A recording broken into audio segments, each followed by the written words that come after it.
Early on October 7th, 2022, a quiet apartment complex in Bedford County, Virginia, was still asleep.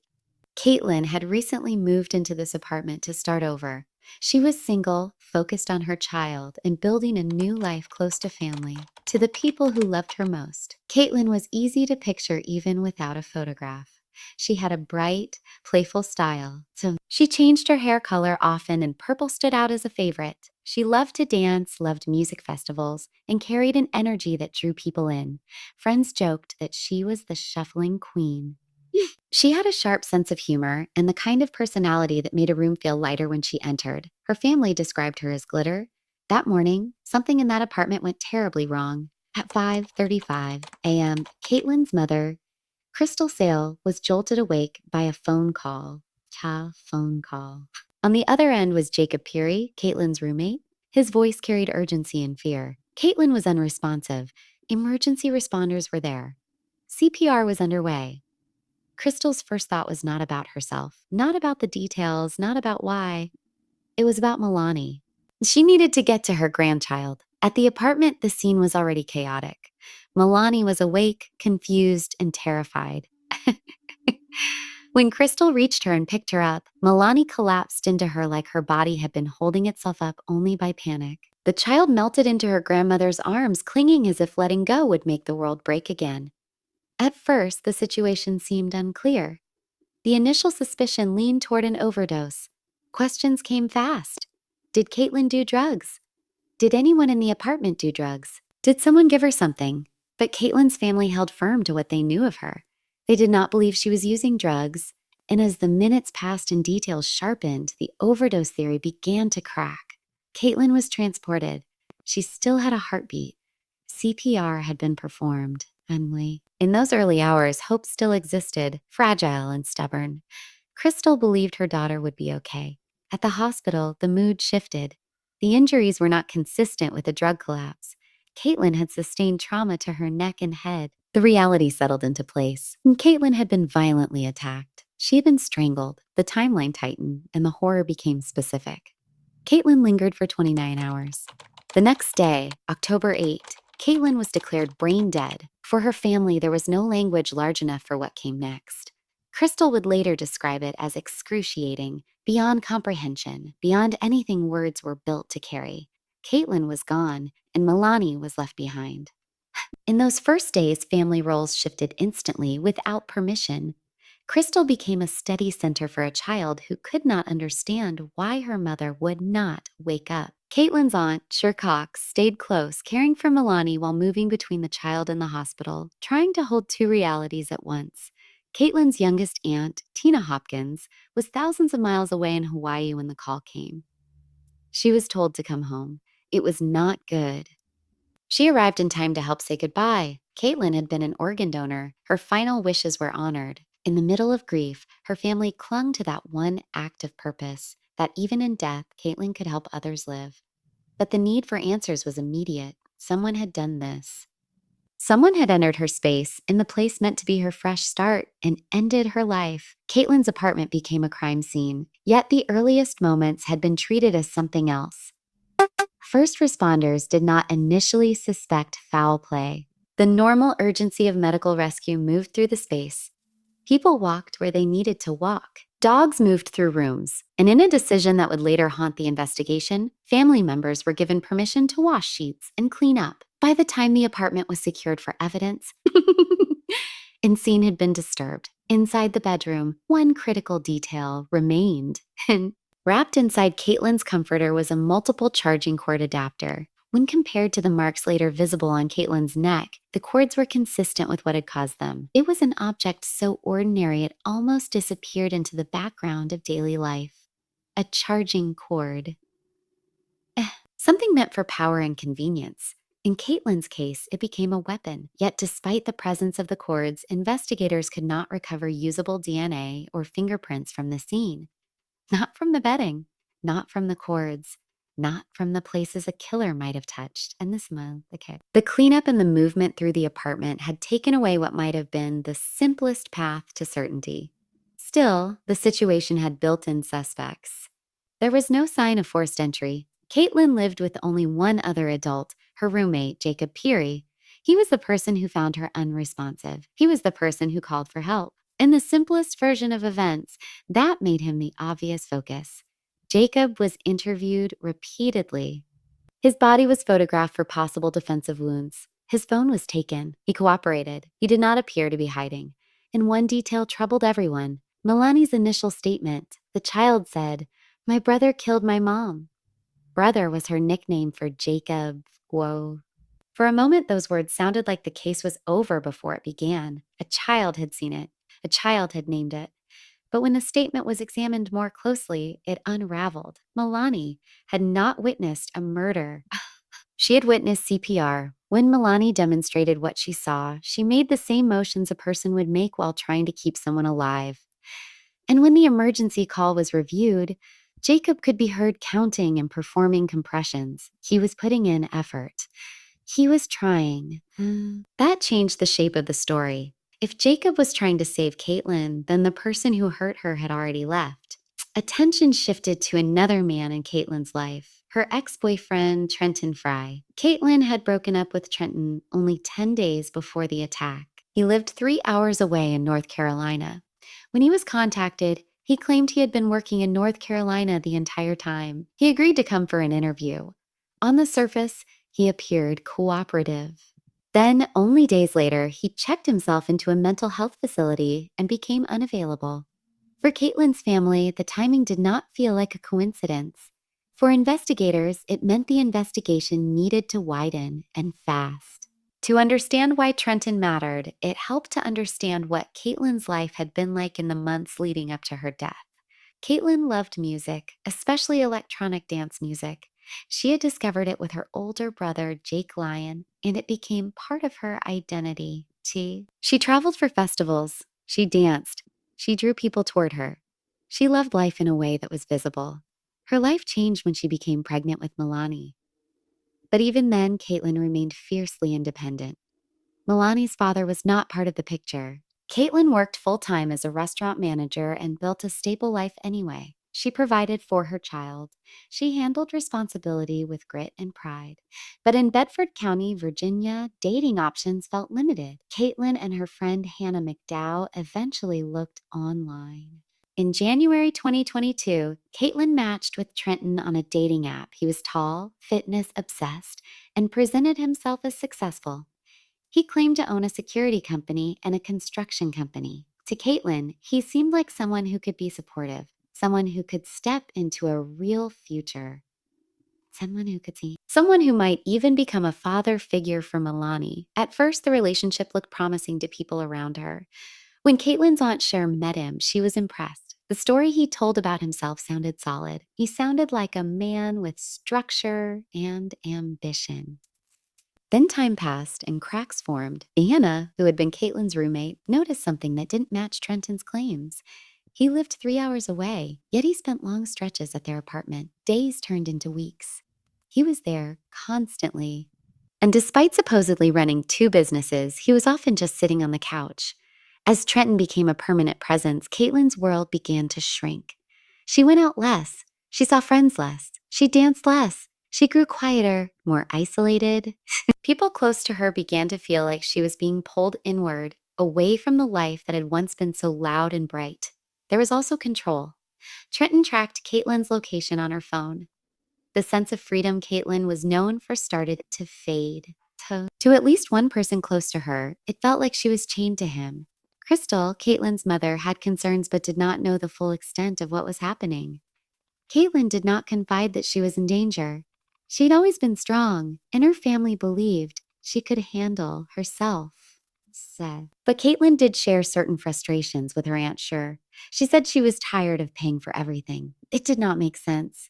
If Trenton had money and businesses, why was Katlyn covering the costs? It was a red flag. And more appeared when Trenton tried to convince Katlyn to move to North Carolina.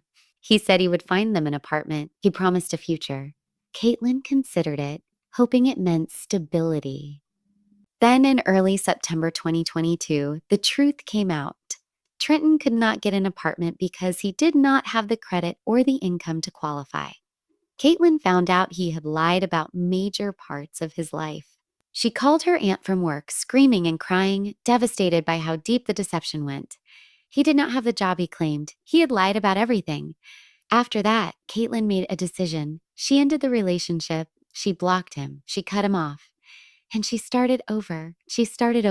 Around that time, Caitlyn's friend Jacob Piery was looking for a place to live too. Caitlyn and Jacob decided to find an apartment together, a place where Caitlyn could raise Milani while rebuilding. They found a unit close to Caitlyn's family. Everyone felt relief. She was near them now. She was not far away. She was safe. But Trenton did not accept being left behind. In the days before Caitlyn's death, he was seen at her apartment complex, sitting for hours, watching. His phone data later placed him in Virginia days before the attack. Not only in Virginia, but in the area of Caitlyn's new apartment complex, neighbors remembered an unfamiliar man at a picnic table, positioned in a spot that looked directly down onto Caitlyn's building. One neighbor even took a photo of him on the afternoon of October 6th, the day before Caitlyn was attacked. 2 hours after that photo, Trenton's SUV was recorded at a nearby gas station. He was seen inside the store, now wearing all black. That same evening, Trenton reached out to Caitlyn's Aunt Cher with a message about finishing floors, a conversation that had once sounded normal when he was still part of Caitlyn's life.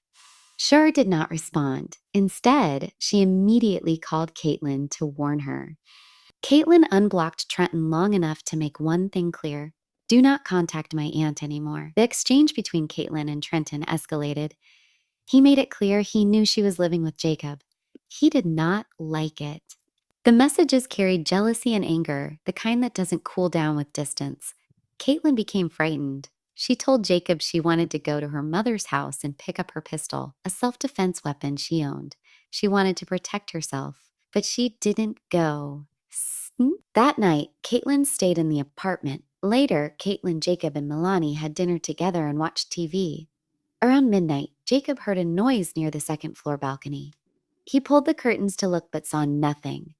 He believed he locked the sliding door. But the lock on the sliding glass door was broken. That detail mattered because it offered a silent entry point, away and without a shattered window, without a kicked-in door, without the obvious violence that screams for attention, a way for someone to slip inside while others slept. It later became clear that Trenton had searched online for the layout of the unit. He wanted to know where Caitlyn's bedroom was. He wanted to know how to move through the space. Sometime after Caitlyn and Milani went to bed, Trenton entered the apartment. The attack was sudden, brutal. A sneak assault against a sleeping woman, using charging cords found on the bed. Trenton strangled Caitlyn in her own bedroom. Milani slept nearby, in the same room or close enough that the air of the apartment held both their breaths at once.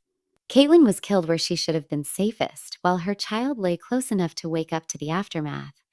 After Trenton left, Milani realized something was wrong. She went to Jacob. She woke him up. She told him her mother wouldn't wake up. Jacob tried to save Caitlyn. He called for help. CPR began. Emergency responders arrived. But Caitlyn's injuries had already set the outcome in motion. In the hours after the killing, Trenton's behavior turned towards self-protection. He searched for breaking news, and he searched to see if there were warrants out for his arrest. At that time, there were none. 13 days later, there was. Trenton was located at the mental health facility in North Carolina. He understood why people had come for him. He agreed to talk. He denied involvement. He claimed the only person he had ever considered harming was himself. He said he cared about Caitlyn. He admitted he had been in Virginia, but tried to explain it away. He said he was looking for a job and an apartment. He said he was trying to give Caitlyn space while he figured things out, hoping he could convince her to reunite. When pressed with evidence placing him at the apartment complex, Trenton claimed something else. He said he was missing pieces of time. He said he blacked out for long periods, including the hours around Caitlyn's attack. He said he had no memory of being there. But the investigation did not rely on memory alone. It relied on patterns.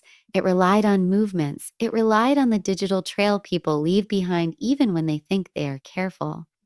As the case moved forward, Caitlyn's family faced a different kind of pain. Waiting. Months passed.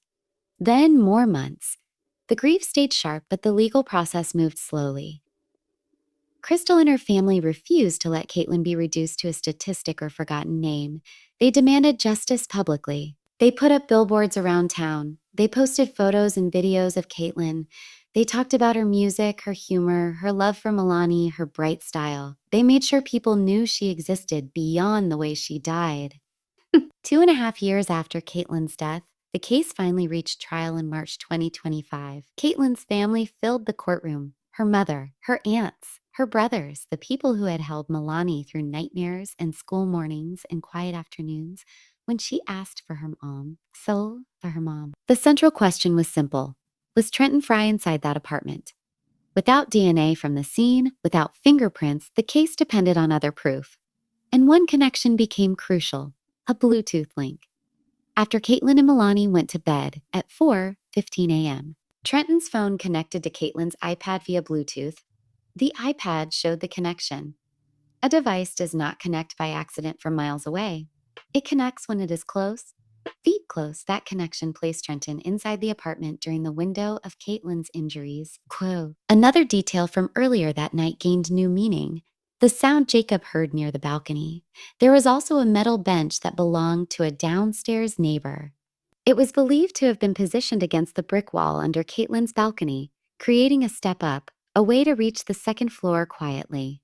Trenton's defense argued there was no hard evidence proving he entered the apartment. They challenged the Bluetooth connection by questioning where the iPad had been. The iPad was recovered later at Aunt Sher's house after she picked up Milani, which allowed arguments about uncertainty. The defense also raised an alternate theory involving Jacob, suggesting the death could have been an accident rather than a murder, and attempting to frame the strangulation as something else entirely. But Caitlyn's injuries told their own story. This was not an accident. This was not something that went too far. Caitlyn had been strangled in a violent assault. Trenton himself took the stand. He admitted he had been spying on Caitlyn, watching her, gathering intel. Yet, he insisted he had never been inside the apartment. He claimed he could not have climbed the balcony without making a sound. He described it as impossible, as if it would require him to be a ninja. But the image from the gas station hours before the murder showed him dressed in black, moving through the world with intent. In the end, the jury did not take long. Deliberation lasted about an hour.